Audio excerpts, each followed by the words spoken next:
আল্লাহ পাক রব্বুল আলামিন সূরা বাকারার 275 নম্বর আয়াত, এই আয়াতের মাধ্যমে আল্লাহ জানিয়ে দিচ্ছেন যে ওয়াহাল্লাল্লাহুল বাইয়া ওয়া হাররামার রিবা, নিশ্চয়ই আল্লাহ ব্যবসাকে করেছেন হালাল এবং সুদকে করেছেন হারাম। অতএব ব্যবসা করার উদ্যোগী হতে হবে। আজ মানুষ ব্যবসার দিকে যেতে চায় না। ব্যবসা করতে হবে, ব্যবসা হালাল, ব্যবসাকে হালাল করা হয়েছে।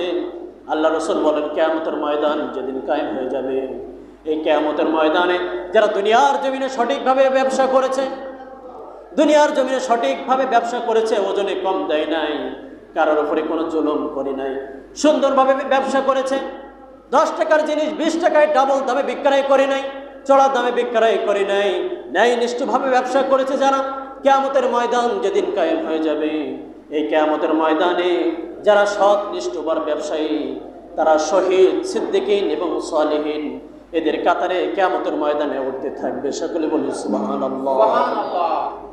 তাদের মর্যাদা আল্লাহ বাড়িয়ে দিবেন। সকলে বলি সুবহানাল্লাহ। যারা সৎ নিষ্ঠ ব্যবসা করবে তাদের কথা আল্লাহ এখানে বলেছেন। অতএব সৎ নিষ্ঠ ব্যবসা আমাদেরকেই করতে হবে।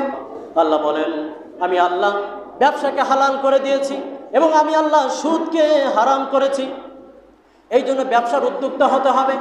অনেকেই ব্যবসা করতে চায় না, যুব সমাজ সহ সকলে যদি আমরা ব্যবসার উদ্যোগ হয়ে যাই, এখন আমের সময়, কাঁঠালের সময়, বিভিন্ন লিচুর সময় যদি আমরা রাস্তার পাশে 2-4 জন মিলে ব্যবসার উদ্যোগ নেই, 5 টাকার জিনিস যদি আমরা একটু ব্যবসার মাধ্যমে বেশি বিক্রয় করি, তাহলে এটা কিন্তু জায়েজ।